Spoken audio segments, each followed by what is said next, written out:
Welcome everyone to Indus Altum Connect, which is the PAC's first inaugural podcast. I think this has been an idea that we've at the PAC and the Communications Committee been thinking about for actually, we can even say a couple of years now, but came to fruition this year. So I think without further ado, I'm very excited to kick this off. We're going to have more about what this is later, and the I guess the way it intertwines with many different things. But I think at the onset, it's an additional medium for the entire community to interact, right? Whether it's parents, teachers at the school, or students. So, my name is Rajiv, as I think most know.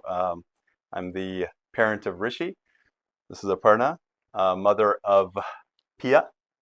We are part of the PAC Communications Committee, and we have Vinay, father of Inaya, and our honorable chairperson this year for the PAC. And from the prestigious school side, we have our beloved Dr. Prasida Srikumar. Welcome. Thank you, Rajiv. We have our principal designate, Ms. Vijeta Sinha. Welcome to you as well. Thank you. And again, our beloved vice principal, Ms. Anjali Negi. Welcome to you. So I think let's get right into it. I think the question that we have a lot of questions going on in many people's mind. But I think Dr. Srikumar, you are the founder principal of Indus Altum. You've nurtured this institution like a baby for the last 5 years. You have, I think I wouldn't be misspeaking, right, if I say every single parent approves of her. So I just, obviously, I'm sure it's coming with mixed emotions. But what I wanted to do is I think what we all wanted to do is just give you an opportunity to just kind of say a few words and, just whatever it is you want. Okay. So thank you so very much, Rajiv. And at the onset, I would like to, on behalf of my team, I would like to appreciate PAC for this beautiful initiative. I think you need a lot of collaboration, a lot of forward thinking, a lot of camaraderie to think about an initiative like this. And this is extremely crucial and important at this juncture because there is a leadership change which is going to happen for Indus Altum. And it was a privilege to be the founder principal of Indus Altum International School. And I'm so humbled when I think that my name will be attached to the legacy of the school. More than being a founder principal, I would say it was 5 years of great learning for me, interacting and closely working with the students, our eagles, teachers, parents, PSC. I mean, I got to do a lot of things along with my very supportive team, I would say. And together, and Anjali would also agree with this, together we could build up a beautiful team, like General Ray says, who are invested in teaching the child and not the subject alone, which is the tagline of Indus purpose of education. We want our educators to do much more than just teaching science, maths, English, and other subjects. We want them to shape up great human beings, or we want us to mold, rather, great human beings who can really understand what is the essence of learning. So it has been a humbling 5 years of learning journey for me. And I wholeheartedly welcome our principal designate, Ms. Vijeta. And I'm sure that, she also comes with great trust in the Indus vision of teaching the child and not the subject alone. And she's going to take this forward and take this forward to greater heights, because the institution now, Indus Altum, is 5-year-old, not a baby anymore. So it requires definitely a different type of leadership, and Vijeda is here with that. Right? I feel so very honored by what you said. it's I never imagined, going to a new school and with the whole openness, uh, it has really, really, changed my perspective of, how the transition would be. So I'm so very grateful for all that you do, your outstanding leadership.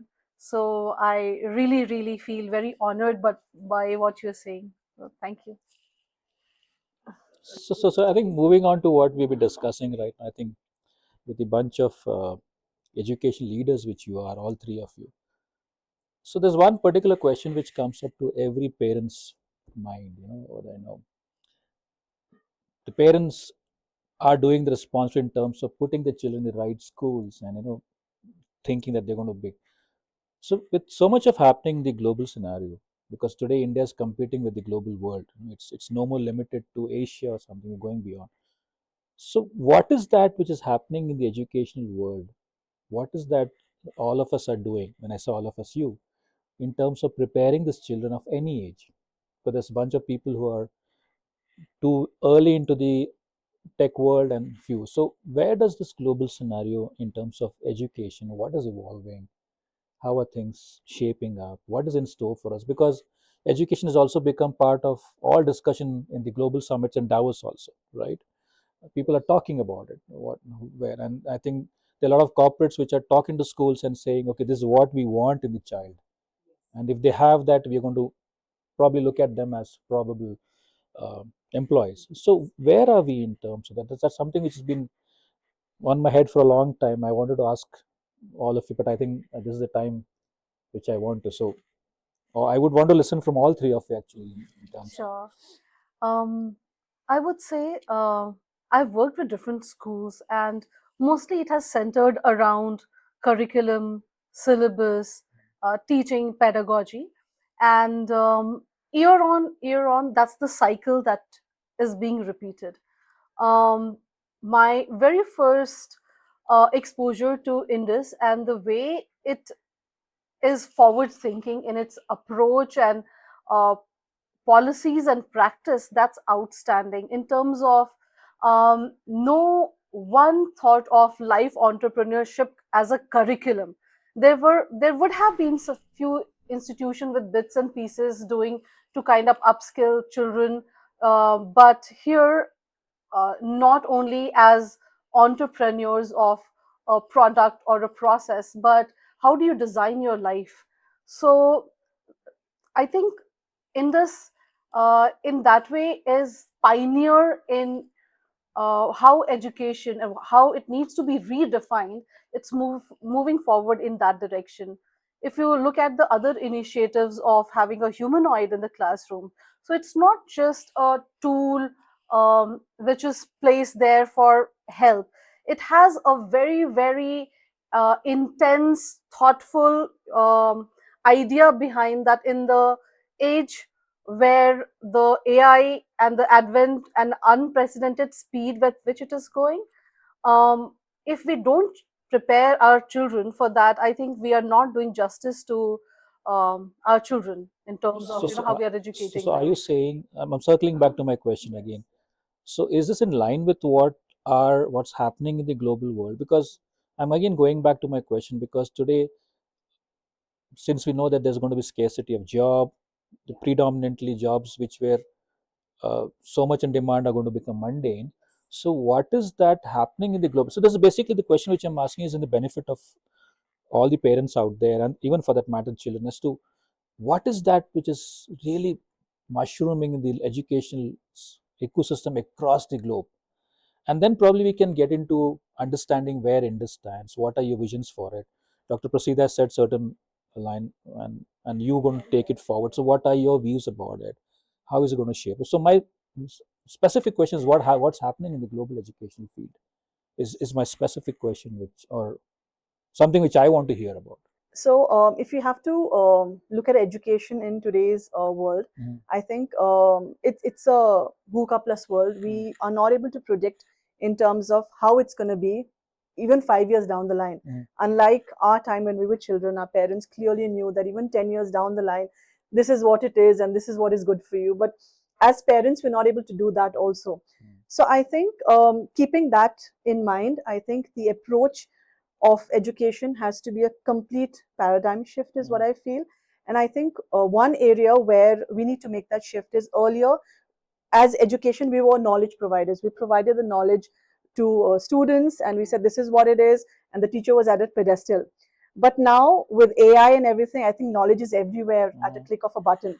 So I think, and we as educators are also learning on the way. It's not that we know everything. So knowledge is getting obsolete with a lot of advancements and a lot of things. So I think the whole idea is that students and teachers now need to be co-creators. We have the knowledge. How do we create something new? And I think when we are co-creators and when we are working together, we collaborate, we develop competencies where we're critical thinking together. I mean, all your competencies that we're looking at of the 21st century, I think comes beautifully there, because the teacher is with the child. The teacher may have the experience, may know what is for the child, like Dr. Prasida said, teaching the child and not the subject alone. So we would know how do we want to teach the child the values, or where we would want the child to be a human. But at the same time, with the knowledge, I think children with technology are more way advanced compared to us. They're more faster. So I think it's a beautiful blend, and I think education, we need to come together and develop those competencies together where we learn and co-create whatever we have to create. Innovation also comes from that. Everything comes from that. So I think that is important. The second, So no more rockets flying from the back? no. Yeah. The teachers writing on the board and the rockets flying at the back. Now both the teacher students are sitting in the I same want place. to just add on to what Anjali said. Like when we get parents for admission here, I keep wondering that even if the admission is going to happen in the primary grades like grade 1 or 2 or 3 till grade 5, the main question that the parents are worried about is, will my child be able to crack IIT, NEET, engineering, medicine, or any other Indian competitive examination for that matter? So my common question to my parents at that time is, how do we know that these competitive examinations would still exist? So, and certain researchers speak about getting enrolled in, these kind of great institutions. Definitely, they are definitely great. But children, they are not able to take that pressure of learning. And they either divert into other careers, or to a great extent, they would like to just put a stop to everything. You see? So what is that which is required in this scenario when knowledge is everywhere, as Anjali said, content is everywhere? It's that mental muscle that we need to work on the children. That's socio-emotional intelligence with which they face life, with which they face challenges. That's why we say that in omnia paratus, are you prepared for all challenges? So at Indus, it's more about, yes, learning science, maths, English, getting into universities, getting marks, academics, numbers, score, quantitative data, all these are important, but not important than shaping up to be a good human being with great mental muscle, with great emotional intelligence. Going forward, AI is there everywhere, going to take up a lot of jobs, as you said, Vinay. You see, many jobs, as per the Economic Forum's recent survey, many jobs would get vanished. They're all going to get obsolete in the going years. So we cannot prepare our children for certain jobs because they might not be there. We cannot prepare our children for certain universities, certain courses. So what are we preparing them for? We are preparing them for anything that world is going to be when they grow up, and coexist with AI, because currently that is the trend. AI is the trend. So how do we coexist? And how do we tap on our abilities, which AI cannot do yet? Right? So it's all about that, is what I mean. Adding on to what Anjali said. We were the right topic right now. We have set the context. AI is with us for the next coming few years, Yes. and I look at it positively, right? Yeah. And we are heading in the right space, right direction. What is it that we as educators in ecosystem, how do we include how the world is changing, or AI and technology within the learning curriculum? What is it happening in the education world, and how is IAIS dealing with it? And before that, Aparna, if I can ask, you just said there are a lot of jobs which are going to go. Yeah. So what about teachers? Are going to wow, beautiful question. We have Beautiful a lot of question. question on this. Yeah. So that's a million-dollar question, Vinay. And we always talk about it in our Central Leadership Retreat and all, that will AI replace teachers? AI will not replace teachers, but AI will replace teachers who are not re-rolling. Yeah. Teachers cannot just go and teach and preach in the classroom. That was possible in the industrial age. With the advent of artificial intelligence, teachers are more like mentors. Yeah. You want to add something, Vicheta? Yeah, so with AI and looking at, how the knowledge is taken care of, the creative thinking, the critical thinking of the children becomes very important. And again, the credit of, how the traditional teaching currently happens in the classroom, uh, it's like a line assembly, the teacher is the sage on the stage. This is not helping the children acquire critical and creative thinking. So what around the globe, if somebody is trying to work on, is on the teacher capacity of, how do you transform, how do you make them designers, teacher designers, in terms of who are enhancing the thinking of the children. So not only for subject specific knowledge, but ethical, moral grounding of the children, the judgment, the decisions, what they're making. So I think that becomes very, very relevant and vital for education of today. We need to proceed in that direction. With AI, I just want to add a conversation that I had with my son. So I was just reading about AI, and there was a statement made that, why is there fear about AI and agentic AI and a lot of things? So maybe the fear is that we have created something where the creation would be greater than us or would be more powerful than us. Because throughout, centuries, we've already created something where we had control over. But now we have created something which is more superior. We feel it will be more superior. So that fear is there. So it was saying the creator is now fearing of the creation. Yeah. So I thought, let me ask my son that with AI, this is what it is. As humans, we've never created anything that's more superior than us. So there's a fear of AI. What do you feel? And he just said, Mama, as parents, when we create our children, obviously we would want them to be better than us. So the creation is always better. So you've done that as parents. So why do you have that fear? And I was just speechless.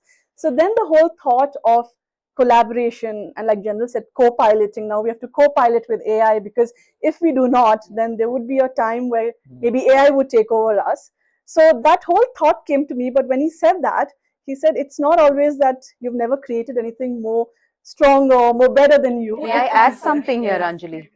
And I'm so proud of your son, and I'm all the more proud that he's an Indus Altum child. This is exactly what we want our kids, to do, like how to critically process everything, and to see advantage, to see benefit and optimistic value in everything.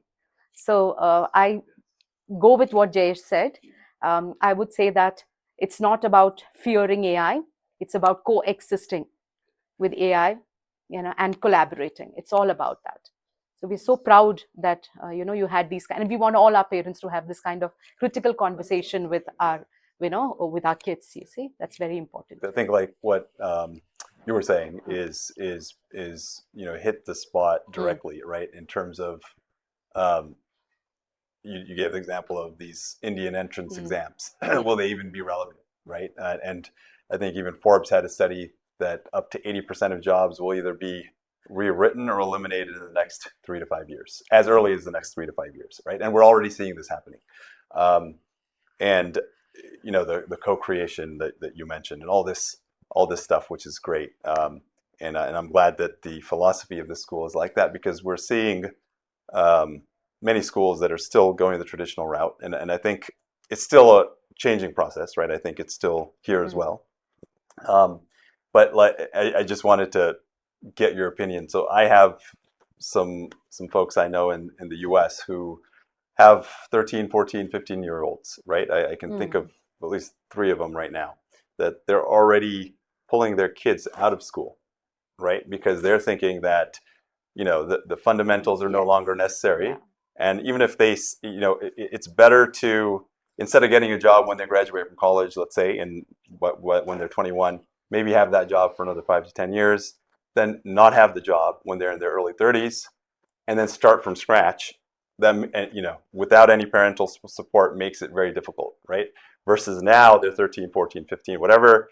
They have 10 years to still under their, parents' wings, try some things out, fail, right? Now, obviously this is not a Wow. solution to everything, but what do you think about that? And are we going at a speed that's just faster than education is able to cope with? I mean, not education in that sense, but the policy making in education is not able to cope with. So I don't know who wants to take that, but yeah, please. Coming back to your question, Rajiv, about children, parents trying to pull the kids out of the school. This is going to happen. What happens is, if the schools are not self-sufficient enough to teach more than what can be offered by technology, parents wouldn't find value in learning in school. Schooling will just remain schooling. So schools need to re-roll now. The schools are not going to. That is why, at Indus conferences, all of us, all the leaders are given special training in how to remodel and redefine school, how to redefine education so that it becomes time relevant, time appropriate. See? So to add on to what you said, it's a beautiful thing that you're saying, that the parents want the children to do something, fail fast, and succeed in life. That's a tagline. It's very interesting. That is why we have life entrepreneurship curriculum in Indus. There, we are taught children to embrace failure, taught children that entrepreneurship is not about product or process, but it's about redefining your life, preparing yourself to, face the challenges, what come may. So what happens is, there we are given a platform to fail. So failure is not a stepping stone to success. I would like to slightly tweak that. Failure is a prerequisite for success. See? So if schools are not getting redefined, and if the schools are not re-rolling the teachers, eventually parents would pull the kids out. So where do you see Indus being there? You made a very right So point. we are actually pioneering that, I would say, in the country. So would you like to talk more about Yes, it? yes. Indus, under the visionary leadership of General Ray, all the Indus schools are getting redefined. That is why we have the introduction of life entrepreneurship and humanoid teaching. It's not about the humanoid, it's about how to coexist with artificial intelligence and technology. So it's all about, and he has also spoken about strengthening the socio-emotional intelligence. So teachers are getting trained in that, you see. So we are pioneers in that. Also, with the humanoid, if I may add, it's how multiple intelligence you're making use of. So not more like one teacher, one child, or a group of students, what they are having a conversation. When you have a humanoid, that multiple what you call intelligence in terms of the information, the case studies, or the kind of questions that become part of your daily conversations, that is uplifting, the children. How do you coexist, and at the same time you're also gaining that kind of perspective from the humanoid. So in that ways, I really feel Indus is moving, ahead of many schools in, how AI is not just kind of, some task designing, or you are using it for a response or for a question, but making it part of the everyday learning. So are you saying that you are getting traditional methodologies of education stitched well with technology? Is that what is happening now, right now? Because I see when Dr. Prasida, when you talk, and you've subtly been talking that teaching, and for that matter, Ms. Vijayata, that knowledge is though available, but we still need to somehow imbibe it in the right form, because you said knowledge is available everywhere. But then the question comes up that what is the teacher teaching? The teacher is teaching knowledge. So what I get from here, and in fact, Rajiv and Aparna were talking before that, is this something where you're getting that Gurukul kind of a format, Okay. clubbing with technology, and you call yourself as a cool Gurukul. Okay, cool. That's a good phrase, Vinay, and that's a brilliant question as well. Like, what do we do differently here? We don't do lesson plans at Indus. We do learning designs. Now, how does that work? Learning designs are nothing but leaving the end.